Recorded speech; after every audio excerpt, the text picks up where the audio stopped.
Ik kreeg de vraag van hoe heb je dan deze steiger opgezet? Omdat je heel vaak natuurlijk te maken hebt met zonnepanelen. Hier heb ik ook een hele rits en daarboven zitten zonnepanelen.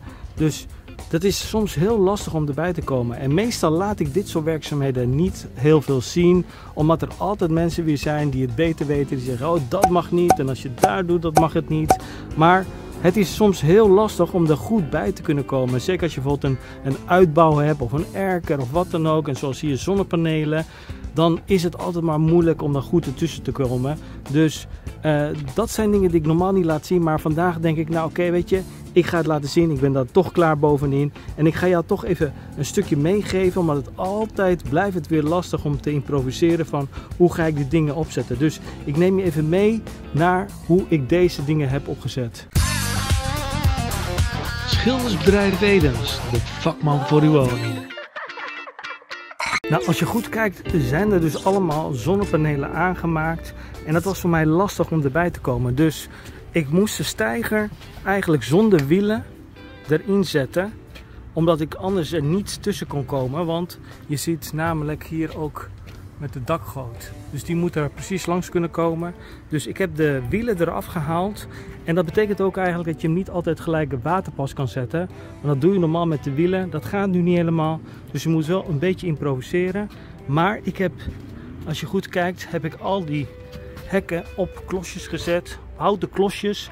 Anders smelt het natuurlijk door het leer heen. Dus dat heb ik aan deze kant gedaan. En dat heb ik hier in het midden gedaan. En ook natuurlijk aan het einde heb ik die op klosjes gezet. Ik heb ervoor gekozen om 3 hekken te doen. Normaal kun je er ook 4 doen, dus 1, 2, 3, 4. Maar nu 3 hekken. Waarom? Dan kan ik deze namelijk met elkaar koppelen en dan wordt het wat sterker. Daarna heb ik de liggers, deze liggers en de schuine dingen erin gezet. Ik heb er nu bewust een paar extra ingezet. Nadat ik dit deel erin heb gezet, de eerste deel, heb ik dit natuurlijk wat meer verstevigd. En daarna heb ik de plank bovenop gezet. Dat heb ik gedaan met mijn trap. Dus ik heb hier de laddertje ingezet, de trap daar. Die heb ik hier rechtop gezet, kan ik makkelijker bij. En dan heb ik deze verhoogd. En aan de andere kant ook. En hier zie je dat de 2 planken in elkaar kunnen vallen. Dit is de buitenkant en deze gaat aan de binnenkant door. En daar ook. En dan kun je dus mooi deze planken in 1 stuk door laten gaan. Helemaal naar die kant toe. Nou, ik heb er een ladder neergezet. Kun je makkelijker omhoog klimmen. En dan ben je in principe hierboven al. En dan kun je zo op de steiger. Op de eerste deel. Je zit hier ook mooi in het midden. Ik heb de steunen aan deze kant gezet. En ook aan deze kant. Dat je in ieder geval wat bescherming hebt. En daar bovenop zitten de planken. Want ik moest natuurlijk naar dit dakkapel toe. Dus wat heb ik gedaan? Ik heb van deze steunen. Dat zijn die afstandhouders die ik ook voor de muur heb. Deze heb ik daar naartoe gebracht. Hier vastgekoppeld. Met zo'n koppelring. En dat heb ik daar ook gedaan. En aan die kant ook. Deze steunen die rusten dan op die panlatten. Daar leg ik hem helemaal op. De steiger staat strak hier tegenaan. Dus hij rust hier tegenaan. Vervolgens heb ik deze zakken er wel in gezet. En dan laat je dit overheen vallen. Zodat als je toch regen hebt, dat het daar naar beneden kan. Datzelfde principe heb ik hier dus ook gedaan. Deze pan eruit. Tot aan de panlat. En dan weer een vuilniszak. Zo ertussen dat als de regen komt, daardoor kan gaan. Hier zijn deze 2 ook weer aan elkaar gekoppeld. Dus deze valt er meestal overheen en deze zit iets aan de binnenkant. Dus kun je het zo in elkaar zetten. En dan heb je gewoon een hele set planken. Ik heb deze als leuning. Je moet altijd voorzichtig blijven, maar je hoeft ook niet als een aap over dat hele ding te gaan lopen klimmen. Gewoon rustig lopen, maar je ziet het is gewoon stevig genoeg. Hier dezelfde steun die kant op. En zo kun je eigenlijk je hele plateau maken. Tot daar kun je er goed bij. Ik steek nu ook dik boven de steiger uit, dus ik kan er gewoon goed bij komen. En boven de dakkapel bedoel ik. Maar zo kun je eigenlijk deze steiger opbouwen. En hij is gewoon vrij stevig. Je hebt altijd de bescherming van dit. En natuurlijk zal er altijd weer anders zijn. Iemand die zal zeggen van je moet daar ook een hek zetten. En aan die kant ook. Maar als jij gewoon rustig aan het schilderen bent. En je blijft hier staan. zie ik geen gevaar dat je daar eraf gaat lopen vallen. Kijk, dan moet je allemaal gekke taferelen daar gaan lopen doen. Maar als jij rustig blijft, elke keer als je eraf gaat, dan ga je gewoon aan deze kant eraf. Hou je hier even vast. Kijk, ik heb hem hier vastgezet met dit soort dingen, met die banden. Dus heb je gewoon een hele mooie stabiele kant om daarop vast te houden. En dan kun je er zo netjes af of aan die kant. En zo kun je de dakkapel schilderen. En deze is dus nu helemaal gedaan. Afgelakt en al. Alle kanten heb ik gepakt. Ook aan deze kant. En ook deze kant is dan gewoon netjes afgewerkt. Ik ga nog wel laten zien hoe je dit kan schilderen. Vooral de boeidelen. Hoe ik dat heb aangepakt. Maar ook ga ik een hele handige tips geven over deze ramen. Omdat namelijk een deel was goed, een deel niet. En daar lopen heel veel mensen tegenaan. Dat ze niet weten van welke deel zal ik dan wel goed uitschuren en welke niet. Dus ik heb hier hele mooie tips nu van meegefilmd.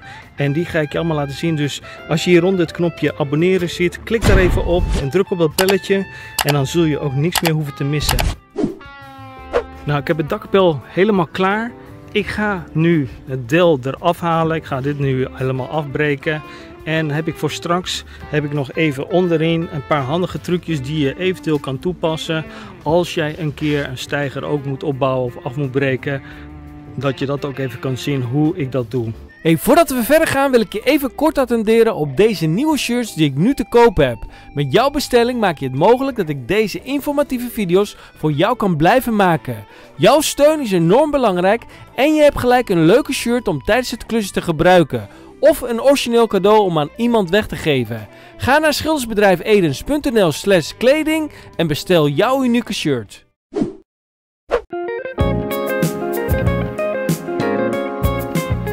Misschien vraag je af hoe kom je aan deze langere stang. Deze heb ik gehaald uit mijn uitzetters. Dus die steunen die hier meestal achterin zitten, die zo schuin naar achter gaan.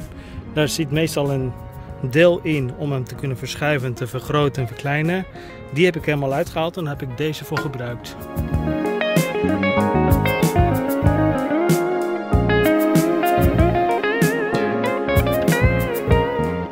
Heb je nou zo'n diagonale die naar beneden gaat, kun je het volgende doen. Dat is handig met deze knopen. Die zet je open.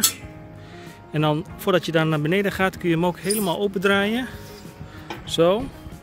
Dan ga je met je hand, draai hem even een slag, hou hem onder druk die kant op en dan laat je hem weer zakken. Dus draai hem nu onder druk. Laat ik hem weer zakken. Oh, moet ik even opnieuw doen. Normaal doe ik 2 handen, maar onder druk totdat je verder beneden en dan komt hij los. Zie je? En dat is handig en dan kun je hem daarna naar beneden doen. Nou kan het zijn, kijk nu kan ik hem wel beneden zetten, maar stel je voor dat je nog een verdieping hoger zit. Wat ik dan meestal doe is het volgende. Zet je hem wat lager neer. Dus laten we even zeggen dat ik hem daar of zo neerzet. Daar. Dat is eigenlijk de volgende hek. Die zet ik daar neer. En als hij daar komt, dan zou die normaal hier inhaken. Dat doe ik dus nu niet. Ik laat hem even doorlopen. Laat ik hem 1 lager zakken. Daar. En dan klem ik hem alleen daar aan de onderkant vast. Zo. En dan valt hij hier gewoon overheen. Als je dan straks 1 verder bent, 1 etage lager, hoef je hem alleen maar onderin te klikken. Deze zat al los. En dan kun je hem zo meenemen. Dit is allemaal extra van die diagonale. Normale vaste zijn die. Maar dit is allemaal extra omdat die van bovenaf komen. Dus die hoeven ook niet helemaal stevig te zitten. Maar dan kun je hem in ieder geval onderin, kun je hem straks losklikken. En dan zit hij vast. Anders moet je straks hier weer omhoog klimmen om hem daar los te zetten.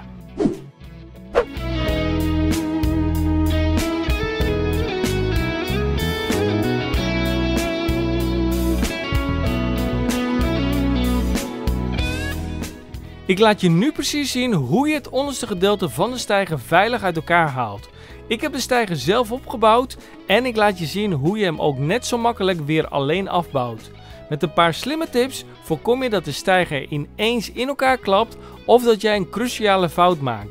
Maar wil je echt voorkomen dat je dure fouten maakt in je schilderwerk, dan is mijn e-book precies wat je nodig hebt. Je krijgt praktische tips die je meteen kunt toepassen, zodat je zelfverzekerd kunt schilderen zonder twijfel en zonder onnodige kosten. Ik laat je zien hoe je fouten voorkomt en wat je moet doen als het toch misgaat. Meer dan 3800 mensen maken al gebruik van mijn e-book en voor de prijs van €6,05 wil je geen onnodige fouten maken in je schilderwerk die je had kunnen voorkomen. Dus klik op de link in de beschrijving of in de eerste reactie.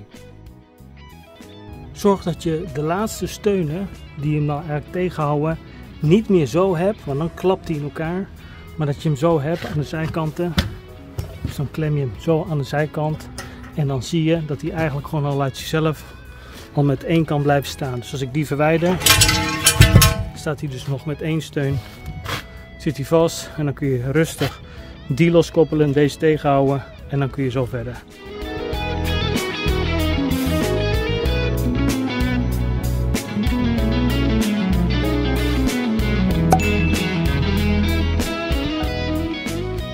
Voordat je gaat schilderen is het belangrijk dat je eerst goed gaat schoonmaken. In de video die in het midden verschijnt, laat ik je niet alleen zien waar je op moet letten bij het schoonmaken, maar leer ik je ook enkele handige technieken, zodat je het mooier krijgt en sneller. Abonneer snel op mijn kanaal en bekijk mijn e-book in de eerste reactie, zodat jij ook mooi werk kunt maken. En ik zie je bij de volgende video. Adios!